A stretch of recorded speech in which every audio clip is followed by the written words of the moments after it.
on. Glasses. Being that I can't see, we're going to keep these glasses on.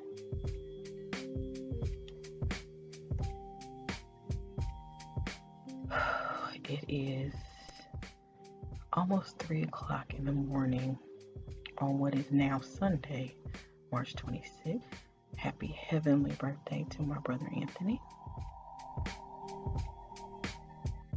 Okay, so in my last video I told you that I was going to Monroe to meet, well, possibly meet my birth father, but of course to meet his sister, the one, Pam, the one who did the DNA to confirm that he was my birth father. After so many hit and misses when it came to scheduling a visit, I just finally decided to go because this is what I need to do. Now or never, basically.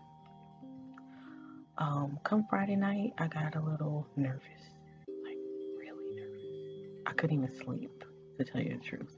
So I posted on Facebook that, you know, my nerves are getting the better of me. When I said that my nerves were getting the better of me, a man that I call my bonus brother, Quincy, let me tell you a little backstory. Quincy's mom dated my brother a long time ago. I think I was like in middle school, high school, something like that. Probably middle school. Anyway, he calls me his bonus sister. That's my bonus brother. So he was like, you need me to go with you. And he's a preacher. So I didn't want to. And I know weekends are really busy. You know, he's preparing for Sunday, going to visit people, things like that. So I didn't want to take him away from his work. But he was like, look, you let me decide what I want to be taken away from. So he accompanied me. And he's from Monroe. He was, you know, born and raised there, so he knows the area. And it was good to have somebody for moral support because he's been through meeting a birth parent and the craziness that comes with it. And he was like, well, I wish I had somebody to, you know, to talk to on my way back from that. You know, somebody to bounce ideas off of and vent to and things like that. So he decided to accompany me.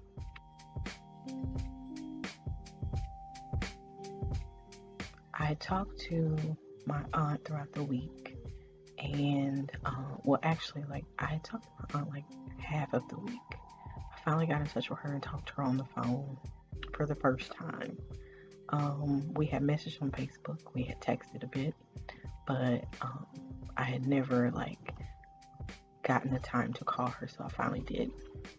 And she was like, well, when are you coming out here? And I said, well, I'm planning on coming this weekend.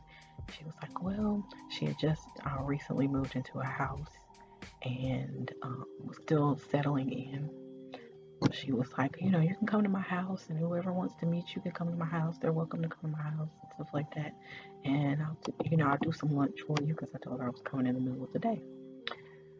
And I mean, just the sweetest lady, you know. It's like, it was like, oh, you're coming, girl, you know. And so I told her about, you know, my journey and about my birth mother not being receptive to communication. And she was like, I said, you know, she just said she didn't want anything to do with it. And she was like, well, let me tell you something about our family. She was like, if you want something to do with us, we want something to do with you. And even if you don't want something to do with us, we still want something to do with you.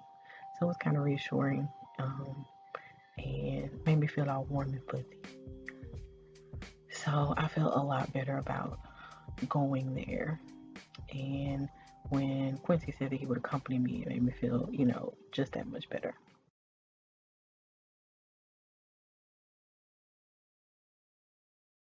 Let me say this. My parents have no idea that I went. I kind of wanted to do it without their input. I'm gonna say it like that. I wanted to just go and have that experience without them in my head. And I haven't told them what I'm about to tell you. So if any of you know my parents, I want to tell them in my own time.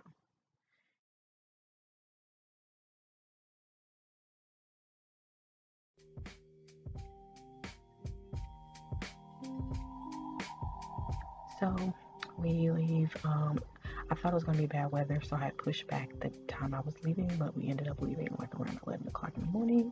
Got there around 1. So we find Aunt Pam's house, and she's there, and I'm going to put a picture of her and me up. That's her. And she was there, and my birth dad said that he was on his way. She called him and told him that I had arrived. He said he would be there in like 30-45 minutes, but it turned into like 2 hours. So in the meantime, we were watching this really good film that I still don't know what it was, but it's a really good action film with her and 2 of her 2 sons. And I think there was I don't know if it was a grandson or it was like a second cousin. So it's like a younger boy and the 2 sons. And we were, just sitting like family, visiting family. Like we known each other all. I mean, there was nothing awkward about it whatsoever. Quincy even got into the conversation because, like I said, he's from the area. And you know how we are. We ask, who your people? So it turned into that conversation. And my Aunt Pam is a minister. And so is Quincy, so they had that in common. Just a lot of talking. She ordered pizza, and I have brought a red velvet cake for those who have tasted my red velvet cake. She enjoyed it, and when my birth dad finally got there, he had a piece and he enjoyed it too. And then one of my cousins cooked wings. I didn't get to taste them because I was too full. We had eaten a breakfast sandwich on the way there, and I had Starbucks. So my stomach was done for. We got to chat. We chatted a lot about what had happened on my journey, talked to them about my birth mom's response.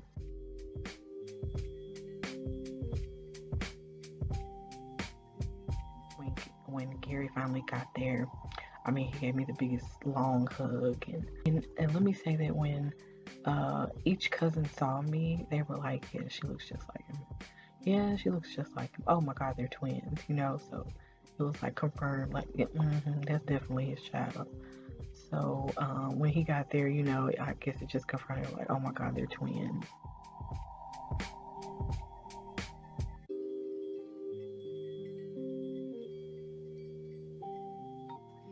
And he has a belly and I have a belly. And I told him that I'm getting rid of my belly. So I asked him if he was getting rid of his, and I never got an answer to that question. So we're going to talk about my belly if we ain't going to talk about yours. Anyway, and what I come to find out is that he's like me. He loves Jesus, but he cusses a little.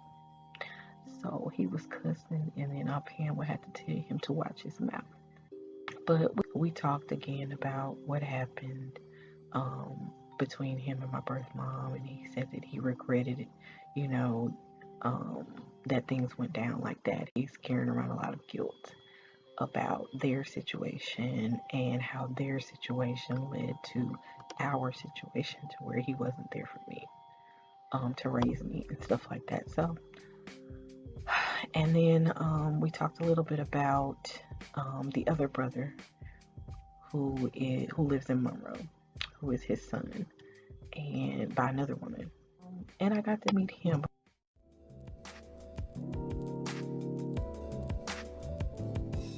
So after I left Pam's house, I went to go visit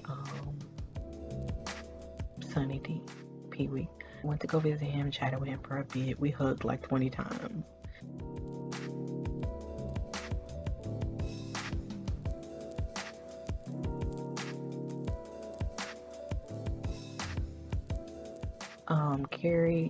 Both Gary and Pam were saying that it was sort of a strained relationship.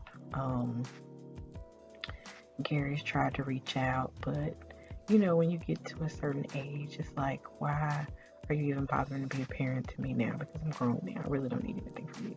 He's really strong-headed and stubborn, just like me. And it's kind of like, I didn't ask for your help, so don't give it to me. You know what I'm saying? Like, I didn't ask for your help, and even if I wanted help, I wouldn't ask for it from you. I feel like that kind of vibe. So I asked him to be as nice as possible. Gary's trying to reach out, Gary feels like he was robbed of the chance to be a father to him because there were other circumstances going on. And then, I guess he feels like he wasn't around. But Gary was like, I was trying to be around but wasn't allowed to be, And I've heard that situation a lot from birth fathers to their biological children. I hope things work out, but we'll see. Maybe I can wear him down, sister to brother. I went to visit him at a mechanic shop where he's working on his car. He works on cars. He customizes them and stuff like that. I have a picture of him and the truck, the purple and gold truck. I told him I would have put gold tigers on the back of mine and put tiger heads on the rims. But other than that, it's a really dope truck. So that's what he does and enters car shows. He was actually at a car show earlier that day, and they came back home because of bad weather. Came back early because of bad weather. And as I was talking to him, I was telling him about the situation about I had the address to birth mom's family home, the one she was raised in. Wasn't sure if I was going to go. I had considered coming back the following weekend because the sister from Baton Rouge was coming up. She couldn't come this weekend because of the bad weather. We have bad weather in Louisiana. So I was like, well, maybe I'll just come back next week. And then something was like, no, because it was about to get dark and stuff like that. And I had planned to leave around that time. So I said, no, I'm going to go now. And even when I was talking to Aunt Pam, she was like, I don't know. She was kind of nervous about me going and, iffy about me going. I was like, I don't know if I want you to do that. And she said, you know what? It's not about me. It's about what you need to do. So go do what you need to do. And as I was leaving, she prayed over me. And we all held hands in a circle and stuff like that. And she prayed about the situation. And it would, there would be a positive outcome. And I can get, the answers I need and the results that I desire. So even though I still had anxiety, I was like, okay, if I don't do it now, I may not have the nerve to do it later.